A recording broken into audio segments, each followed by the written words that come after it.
Hello everyone, myself Praveen Kumar. और आज फिर मैं आप लोगों के बीच एक नए टॉपिक का नोट्स लेके आया हूँ, जो कि एग्ज़ाम के पॉइंट से बहुत ही इम्पोर्टेंट टॉपिक है। हमारा जो आज का सब्जेक्ट रहेगा मेंटल हेल्थ नर्सिंग। उसके अंदर जो टॉपिक है वो है OCD, obsessive compulsive disorder. Obsessive compulsive disorder ये जो टॉपिक है इसके अंदर हम कवर करेंगे define the term OCD, aetiology क्या है और फैक्टर, साइन एंड सिम्टम्स, उसके बाद साइकोपैथोलॉजी, उसके बाद medical management, behavioural management and nursing management. ठीक है, नर्सिंग केयर। ठीक, उसके बाद पहले हम OCD डिफिनेशन स्टार्ट करने के पहले ऐसे ही कुछ जान लेते कि नॉर्मल लैंग्वेज में क्या बोलते हैं। किसी भी काम को बार बार करना जैसे कि किसी मूवी में आप लोगों ने देखा होगा कि कोई व्यक्ति होता है वो बार बार हैंड वॉशिंग करता है, या फिर कुछ भी ऐसा कि उसको सीधा रखना है, उसको टेढ़ा रखना है, कोई भी बर्तन ऐसा या फिर कोई भी चम्मच हो टेबल पे, टिश्यू पेपर वैसा वैसा, तो उसी वो सब जो है वो OCD के अंदर आता है, जो कि हम आगे अभी जानेंगे। ठीक है, तो हम लोग शुरू करते हैं definition. The define the term OCD। ठीक है, तो DSM-6 के द्वारा, ठीक, define obsessive compulsive disorder as recurrent obsession और compulsion that are severe enough to be time consuming more than 1 hour per day और cause marked disorder is significant impairment. इसमें जो होता है कि पर्सन है जो किसी भी काम को रिकरेंट बार बार दोहराता है और ये सीवियर टाइम कंज्यूम करता है। किसी भी काम को करने के लिए 1 घंटा से ज़्यादा हाथ धो रहा है तो वो सब में करने में 1 घंटा से ज़्यादा एक दिन में टाइम दे देता है। 24 आवर में 1 hour से ज़्यादा वो उसी में टाइम दे रहा है। यहाँ पर यानी कि टाइम दे रहा है तो क्या हो रहा है, बार बार कर रहा होगा कुछ भी, तब तो वो 1 hour से ज़्यादा दे रहा है। तो समझने के लिए ऐसे हम समझ सकते हैं। अब उसके बाद ऑब्सेसिव का जो निमोनिक्स है, याद करने का तरीका है रोजी। R में होगा रिकरेंट, तुरंत तुरंत, रिपीटेटिव, बार बार, और अगेन, सॉरी, रिकरेंट मतलब तुरंत करेगा, और रिपीटेटिव उसी काम को दोहराएगा, और अगेन बार बार उसी काम को दोहराना। ठीक, उसके बाद ऑन थॉट, उसके थॉट के ऊपर डिपेंड करेगा। सेंसलेस जो काम कर रहा है वो बिना मतलब का, उसका कोई मकसद नहीं है करने का कि हाँ इससे ये होगा वो होगा, ऐसा कुछ है नहीं। और आई फॉर इरिटेबल और इन्वॉलेंट्री,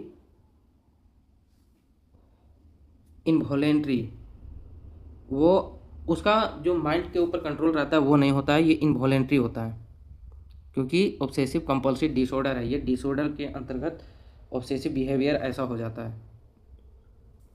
उसके बाद कंपल्सिव में जो है PVR, pleasurable activity to resolve anxiety. जो पेशेंट ग्रसित है OCD से, अगर वो उस काम को रिपीटेट नहीं करेगा, बार बार उसको जब तक है मन में वो उसको नहीं करेगा तब तक उसका एंजाइटी रिजॉल्व नहीं होगा। जैसे आजकल के नॉर्मल पर्सन में भी हम आप सब कोई घर का ताला लगा के गए, गैस चालू करके दूध चढ़ा के काम किए कि नहीं किए, नीचे से सिलेंडर बंद किए कि नहीं किए, जब तक देख नहीं लेते हैं जाके तब तक एंजाइटी देख लेते हैं, एक बार देख लेता हो कि बंद किया हो कि नहीं, वो वाला यहाँ पे बात हो रहा है। वॉलेंट्री यहाँ पे खुद से अपने मन से हमारा जो माइंड इसमें एक्टिव होता है, और ये भी रिपीटेटिव होता है। इसके बाद इटियोलॉजी और फैक्टर में मैंने 2 तरीका से लिखा है, सॉरी 2 तरीका से नहीं, मतलब इसमें कुछ पॉइंट लिखा हो और उसको कुछ को डिफाइन किया हो और कुछ को डायरेक्ट, क्योंकि बहुत ही लंबा होने के कारण।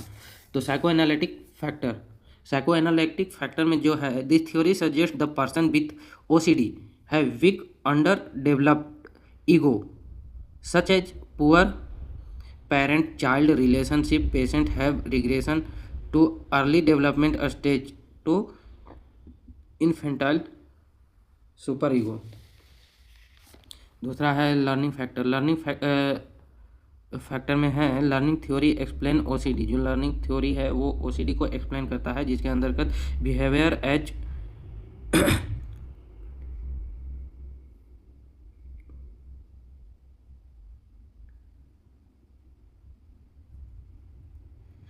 सॉरी, हाँ, तो हम लोग कहाँ पे थे? लर्निंग फैक्टर पे। लर्निंग थ्योरी जो एक्सप्लेन करता है ओसीडी को, उसके अंदर है behaviour as a considered respond to a traumatic event. The traumatic event produce anxiety and discomfort. Person learn to avoid this situation to prevent. This is called passive avoidance. उसके बाद जो है थर्ड नंबर में वो है psycho social factor, जिसके अंदर अंतर्गत आता है disturbed mother and child relationship.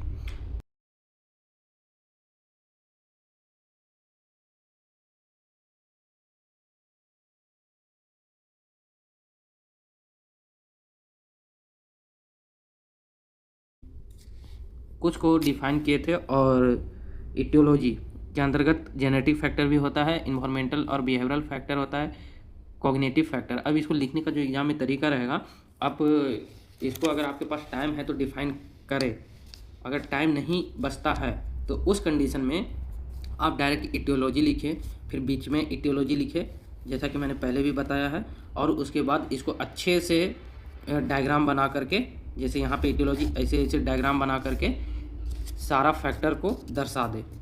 ये काम जरूर करना है, जो भी चीज़ आपको बड़ा लगे। उसके बाद sign and symptom of OCD, इसको अलग अलग तरीके से लिखा गया है, जिसमें क्या है, पहला जनरल बिहेवियर एंड अपीयरेंस। इसमें साइन एंड सिम्टम्स क्या होगा? Expected behaviour such as fear, anxiety, tension, worried look, unremarkable appearance. ठीक है। उसके बाद जैसा कि जनरल बिहेवियर, अब उसके बाद मूड एंड अफेक्ट, इसका साइन एंड सिम्टम्स कैसा होगा? तो इसका साइन एंड सिम्टम होगा overwhelming feeling of anxiety is response to obsessive thought image. Then judgement and insight पर क्या प्रभाव पड़ेगा ओसीडी होगा, तो क्या साइन सिम्टम्स दिखेगा? तो उसमें दिखेगा insight present, patient recognise the obsession और इरिटेशनल। उसके बाद है patient continue to engage in compulsion despite the presence of insight. उसके बाद है सेल्फ केयर। सेल्फ केयर पर क्या प्रभाव पड़ेगा अगर पेशेंट ओसीडी हो रखा है? तो डिफ़िकल्टी इन स्लीपिंग, स्लीपिंग में दिक्कत होगी, सो नहीं पाएगा, इंसोम्निया होगा। फिर ritual disturbance in sleep, loss of appetite, weight loss, poor personal hygiene is observe due to lack of time. इसके बाद जो है मेडिकल मैनेजमेंट। मेडिकल मैनेजमेंट दरअसल साइकोपैथोलॉजी के बाद लिखना था, मैंने यहाँ पे लिख दिया। ठीक है, तो सबसे पहले हम साइकोपैथोलॉजी का बात करेंगे। साइकोपैथोलॉजी दो तरीका से लिखा हुआ है, पहला तो एक पैराग्राफ में है और एक चार्ट बनाया हुआ है, जो कि आपको चार्ट एग्जाम में बनाना है, तो चार्ट पर ज़्यादा ध्यान देंगे। Psychopathology of obsession compulsive disorder, तो लिखिए आप लोग इसको।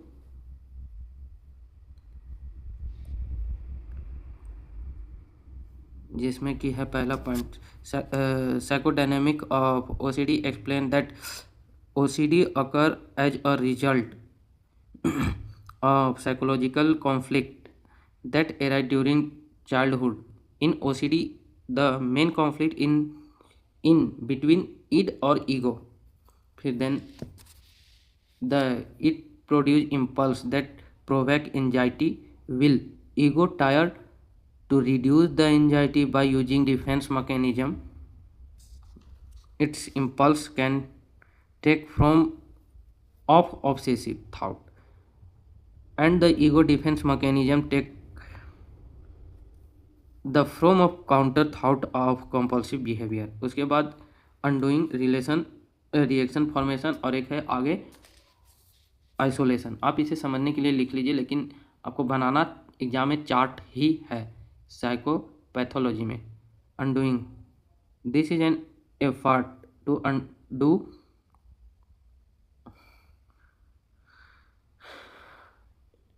the creating of negative thought. Reaction formation, this is explained as taking opposite point of view to one's negative thoughts. इसके बाद जो थर्ड नंबर है आइसोलेशन। ये सब कहाँ से आया, फर्स्ट सेकंड थर्ड ये नीचे में है लिखा हुआ। This is isolating thought from emotion, keeping the focus on fact in order to protect self from anxiety. ये है कॉन्फ्लिक्ट और disturb development in anal stage, जिसमें कि ये फ्लैक्शन एट एनल स्टेज इसके नीचे आएगा और ये दोनों मिलके रिग्रेशन बनेगा और ये अलग है, ये अलग है, यहाँ तक लिख लिए होंगे, ये अलग है। फिक्सेशन एट एनल स्टेज के बाद है रिएक्शन फॉर्मेशन ऑब्सेसिव पर्सनालिटी ट्राइट। फिर उसके बाद फिक्सेशन और रिग्रेशन, कॉन्फ्लिक्ट मिलकर रिग्रेशन बनाता है। उसके बाद है ये रेनफॉर्मेंस ऑफ एग्रेसिव इम्पल्स। उसके बाद है न्यू डिफेंस।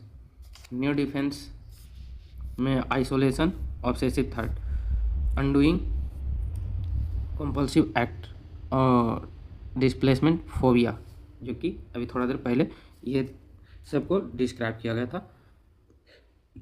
जो सारा रिजल्ट जो आता है सबका वो है ये साइकोडायनेमिक ऑफ ओसीडी। उसके बाद जैसा कि मेडिकल मैनेजमेंट का बात हुआ था, और जो मेडिकल मैनेजमेंट है यहाँ पे डी लिखिएगा और यहाँ पे इसको उठा के वहाँ पे लिखना था, मैं मुझसे गलती हो गया, तो यहाँ पे होगा ई, ठीक है। ई में होगा मेडिकल मैनेजमेंट। मेडिकल मैनेजमेंट में हम एंटी डिप्रेसेंट ड्रग देंगे जिसको फ्लुक्सामिन और सेर्टालिन है, और एंटी लाइटिक ड्रग है बेंजोडाइजिपिन। फिर उसके बाद है behaviour therapy. Behaviour therapy use to treat OCD, ठीक है। Exposure to response prevention, example में होगा person is expose to dirt and prevent from hand wash, it break negative reinforcement chain. उसके बाद है thought stopping, it is a technique to help an individual to learn to stop the obsessive thought. उसके बाद है other supportive therapy are.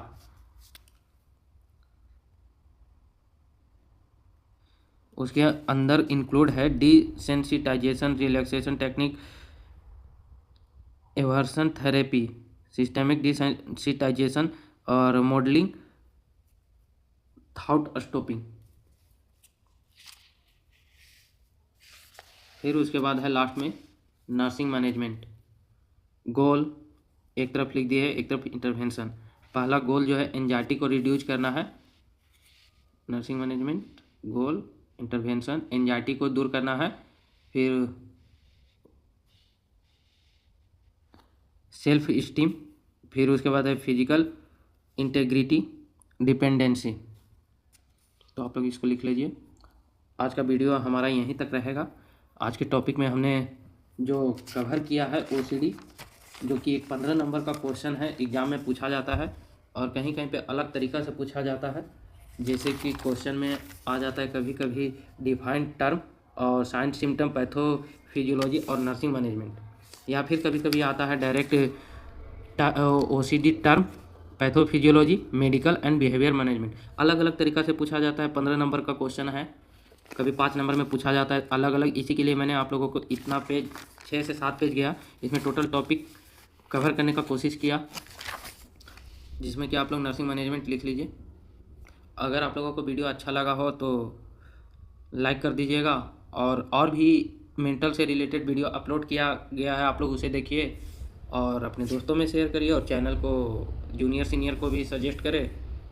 और भी अगर किसी टॉपिक पे आप लोगों को चाहिए नोट्स तो ज़रूर कमेंट करें। आज का थोड़ा सा टॉपिक जो ओसीडी, ऑब्सेसिव कंपल्सिव डिसऑर्डर था, थोड़ा टफ लगा होगा, लेकिन मैं आसान करके लिखने का कोशिश तो किया हूँ।